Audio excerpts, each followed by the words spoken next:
Bonjour et bienvenue dans cette séance. Je ne vais pas commencer par te demander de t'installer et de fermer les yeux, car j'imagine te voir là, à mes côtés, confortablement positionné, de manière à profiter pleinement de cet audio qui est là pour toi. Si je te tutoie, rassure-toi. C'est simplement pour être plus proche de toi, le temps de cette séance, car je sais combien la blessure de l'abandon peut être douloureuse parfois. Oui, surtout lorsqu'on a vécu cette souffrance à répétition, sans en comprendre le message, car tu le sais, enfin, j'imagine que tu le sais, mais la vie est une véritable pédagogue. Elle nous permet d'évoluer, encore faut-il y voir les messages cachés, car bien souvent, une fois que le voile de la peur s'est levé, nous pouvons y percevoir les véritables intentions de cette blessure générée. Un peu comme lorsqu'on se fait piquer par des abeilles à répétition, jusqu'à ce qu'on comprenne qu'elles voulaient simplement se protéger et que c'était leur seul moyen de communiquer. Oh, je ne sais pas si tu me suis, mais rassure-toi, ton inconscient, lui, sait déjà là où je veux en venir, crois-moi. Et pour en revenir à ces abeilles, lorsqu'on sait qu'elles ont fait cela uniquement pour elles, et non contre nous, alors on se remet en question. C'est là que la magie opère. Oui, c'est là que l'on reprend notre pouvoir sur la vie. Car on intègre qu'il s'agit simplement de cesser de croire que la vie est toujours là, à nous en vouloir, à nous en faire voir. Parce que lorsque nous comprenons qu'elle est juste là pour nous aider, pour nous soutenir, eh bien, quelle que soit la blessure, nous la vivons autrement. Nous portons un autre regard, une vision plus positive, constructive. Oh, je sais ce que tu peux penser. Tes expériences sont si douloureuses que tu crois à tort que tu ne vas pas y arriver. Rassure-toi, si tu es là à écouter ma voix, c'est très certainement que tu as déjà décidé de changer, n'est-ce pas?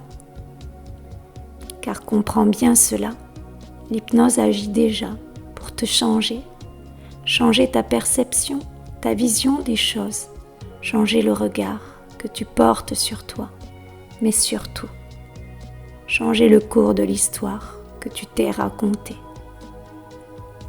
Tu sais, la plus belle et forte des intentions qui nous soit donnée est de revoir les scènes sous un angle plus posé. Un angle où tout est juste, tout est parfait, à sa place, bien positionné. Et lorsqu'on sait que chacun a sa propre perception du monde, que certains ont le pouvoir de transformer leur traumatisme en une fraction de seconde, alors que d'autres comme toi sont déjà en cours de transformation déjà. Pense bien que je ne suis pas là pour m'en délecter. Je suis avec toi pour t'aider à comprendre ce qu'il s'est passé. Mais surtout, afin d'enlever cette croyance erronée, comme quoi tout le monde pourrait t'abandonner. D'ailleurs, je vais t'avouer un secret, des plus libérateurs qui soit donné. On pense à tort que c'est la peur d'être abandonné par les autres qui nous dérange le plus, alors que c'est de s'abandonner soi-même en pensant ne pas mériter d'être aimé. Ça te parle, ça ? Tu me suis ? Oui, je crois que là, tu commences à suivre ma logique, qui pourtant pourrait paraître illogique. D'ailleurs, il se peut que ton corps se détende de plus en plus au fur et à mesure que je te parle, que je berce ton âme, comme si des émotions venaient se transformer, de transmuter dans la lumière. Il se peut même que ton esprit commence déjà à se décrocher pendant que le mental cherche désespérément à s'accrocher. Mais peu importe, grâce à la puissance de cette hypnose et surtout de cet amour généré à travers les mots que je prononce au fur et à mesure de mes pensées, ton inconscient est déjà en train d'opérer de nouveaux changements pour que tu puisses trouver la paix, pour que tu puisses enfin profiter de cet amour qui se présente à toi de manière inconsciente et à la fois si enveloppante.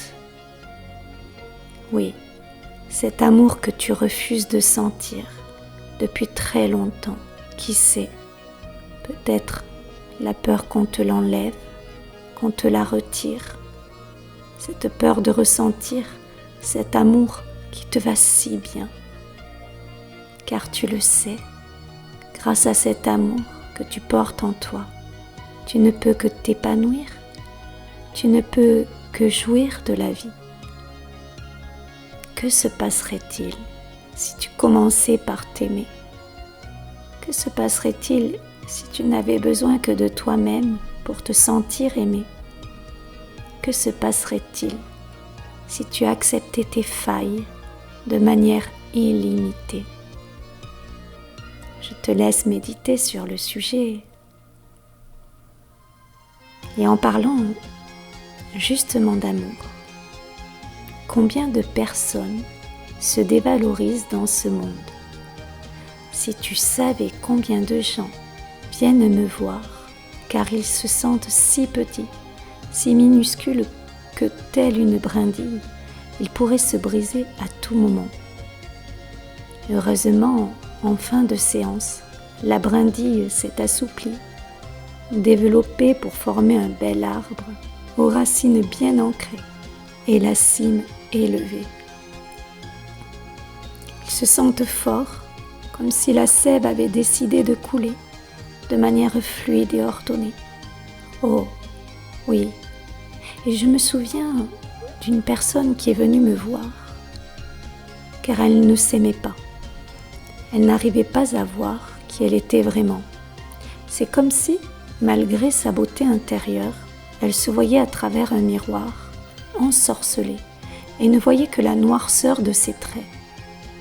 Oui, alors nous avons décidé de creuser au plus profond d'elle. Et durant l'hypnose, elle s'est mise à pleurer. Elle se souvient que son père l'avait souvent maltraitée. Ses mots étaient parfois violents et exagérés. Elle croyait à tort qu'elle ne méritait pas de se valoriser puisque son père la dénigrait. Elle pensait durement qu'elle n'était qu'une poupée bonne à jeter.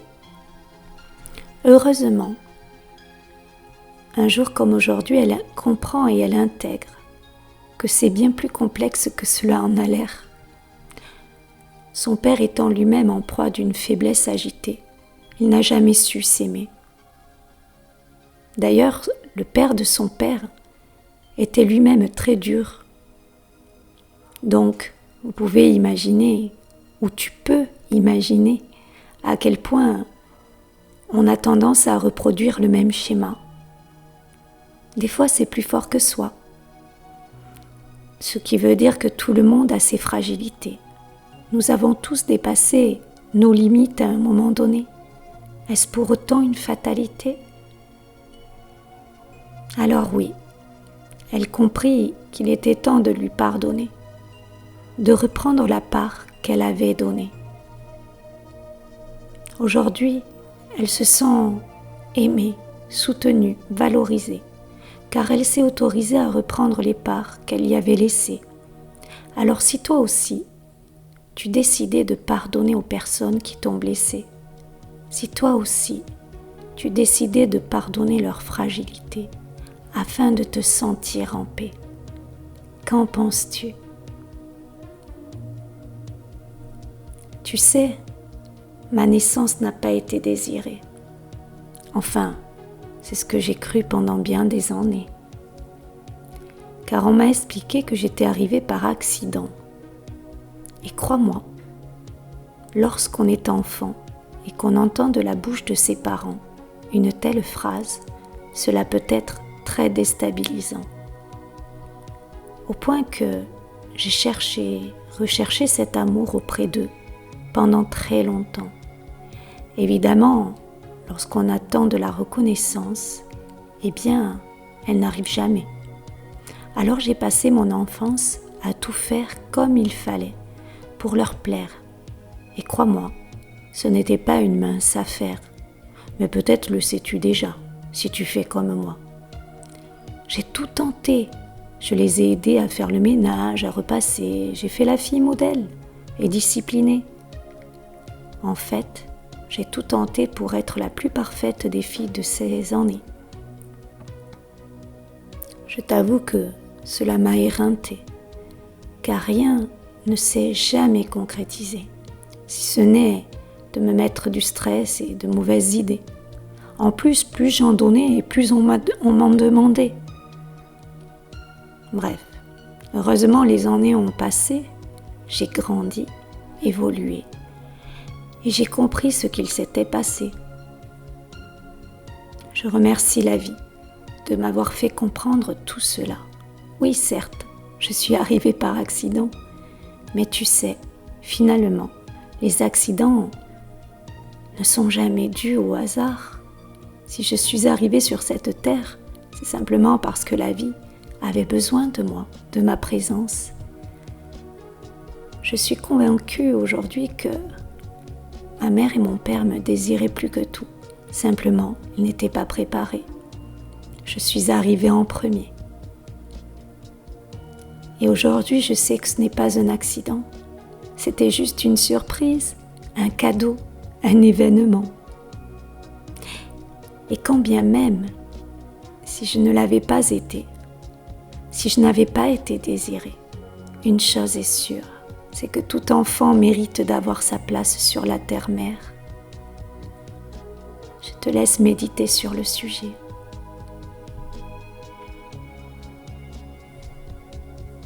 Ne crois pas que la séparation est chose facile, car quelque part, au fond de soi, on a besoin d'union, d'amour, de fidélité. D'ailleurs, le mariage a très certainement été inventé dans le but de concrétiser une union sacrée et surtout pour un engagement à perpétuité. Je me suis mariée, je suis heureuse de l'avoir fait, j'aime mon mari à souhait, mais je t'avoue qu'à le refaire, j'aurais hésité, non pas parce que je pourrais douter de l'amour que j'ai pour lui, simplement parce qu'au fil des années, je me suis rendu compte que les engagements, les attachements n'étaient pas mon fort. Lorsque j'étais petite, j'étais convaincue qu'il fallait que je m'attache à mes copines pour pouvoir les garder. Tu sais, comme nos doudous préférés, ils nous appartiennent pour l'éternité. Alors j'ai fait comme la plupart des amis. J'ai toujours considéré mes copines comme ma propriété. Oui, je sais, cela fait drôle de l'exprimer de cette manière-là, mais c'est la vérité. J'ai longtemps cru que pour aimer, il fallait se donner. Jusqu'au jour où ma meilleure amie m'a quittée. Mon premier amour m'a abandonnée. Oh, quand je dis mon premier amour, je veux dire que j'ai ma meilleure amie qui m'a quittée, puis ensuite j'ai rencontré mon premier amour qui m'a abandonnée. Et ce fut pour moi une déchirure si profonde que la dépression s'est installée. J'étais persuadée que je ne m'en relèverais jamais. J'ai fait un travail sur moi. J'ai commencé à réaliser que je m'attachais à eux pour pouvoir les retenir. comme j'aurais pu retenir ma mère lorsqu'elle m'a laissée pour mes 3 ans dans cette école inconnue pour moi, avec des enfants que je ne connaissais pas. Elle est partie et moi, je me suis sentie tellement seule et abandonnée. Pourtant, je savais qu'elle reviendrait, mais elle ne m'avait rien demandé. Je ne voulais pas la quitter. Je voulais rester auprès d'elle. Je n'étais pas préparée, je n'étais pas prête. Mais c'était la première fois qu'on était séparés. Et crois-moi, j'en étais toute bouleversée. Je ne comprenais pas ce qu'il se passait. Heureusement, les jours ont passé et je me suis intégrée. J'ai compris que la séparation était juste une illusion, parce que l'amour de ma mère était toujours en moi, quoi qu'il se passe, quel que soit l'endroit où je suis. J'ai compris que l'attachement des personnes que j'aimais était juste là, pour me rassurer, me dire que si je m'attachais à eux, comme si nous avions une corde qui nous reliait les uns aux autres, c'était pour les retenir au cas où ils voudraient partir, me quitter. Bon, il est vrai que lorsque ma meilleure amie m'a quittée, j'en ai été très blessée, voire bouleversée. Je n'aurais jamais cru que nous pourrions être séparés. Mais en réalité, la séparation a eu lieu à partir du moment où j'ai refusé d'accepter de la laisser partir pour vivre une vie plus appropriée pour elle, pour qui elle était. Je refusais d'être abandonnée. J'aurais voulu être sa moitié pour l'éternité. Je n'étais pas prête et la vie m'y a forcée. Et aujourd'hui, j'ai intégré qu'elle voulait juste me montrer qu'il était temps que je vive pour moi-même, que je cesse de vivre à travers les autres. Quelques années plus tard, j'ai revu ma meilleure amie d'enfance et l'attachement a disparu. Pourtant, on s'adore, un peu comme des sœurs, mais j'ai réussi à couper le lien d'attachement qui nous enfermait, qui condamnait à se suivre malgré nos changements de direction, nos évolutions. Et en ce qui concerne mon premier amour, cette séparation fut si douloureuse et en même temps si prometteuse. Oui, d'une dépression, je suis passée à une évolution extraordinaire. Le plus bel amour qui soit, c'est d'accepter de laisser partir la personne tant aimée, car nous sommes tous là pour évoluer. La liberté de s'épanouir à travers qui nous sommes pour de vrai. Alors tu te demandes peut-être pourquoi je t'ai parlé de tout cela.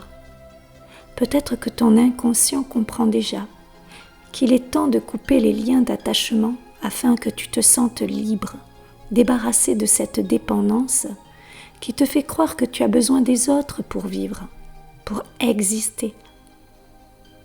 Alors que dirais-tu de couper ce lien de dépendance afin de te sentir libre, débarrassé de tout boulet? Imagine maintenant que tu as en face de toi l'enfant que tu as été. Prends-le dans les bras. Dis-lui combien tu l'aimes et que tu seras toujours là pour lui, toujours près de lui. Dis-lui combien tu vas maintenant t'occuper de lui, le rassurer, veiller sur lui. Explique-lui combien il mérite tout cet amour, comme quoi tu es fier de lui. Dis-lui qu'il n'a plus besoin d'avoir peur désormais. Il peut se sentir en sécurité. Si tu pleures, si des larmes coulent, si tu te sens inondé entre la tristesse et la libération des émotions, je te rassure, c'est normal. Tu viens de renouer avec l'enfant que tu as été. Je te laisse quelques instants d'intimité avec cette partie de toi que tu as retrouvée.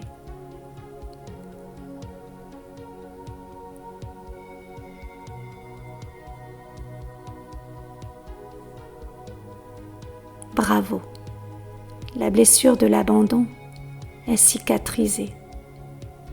Tes peurs s'envolent pour laisser place à la sérénité. Imagine-toi, d'ici quelque temps, heureux, heureuse, depuis que ta blessure de l'abandon est guérie, depuis que tu as retrouvé cette part de toi. Tu te sens plus fort, forte, désormais. Tu t'autorises à te valoriser, à t'aimer, et tu aimes les autres différemment, d'une manière plus saine, plus posée. Les gens te voient autrement, ils t'envient, ils voient en toi une personne plus calme, plus sereine. Tu respires la sérénité, la plénitude, la liberté. Tu te sens entière, tu brilles. Bravo, bravo à toi.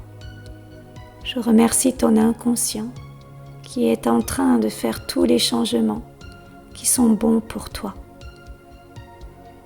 Tu peux dès à présent désengourdir les pieds et les mains, bouger et étirer ton corps et revenir dans l'ici et maintenant en réouvrant les yeux tout doucement.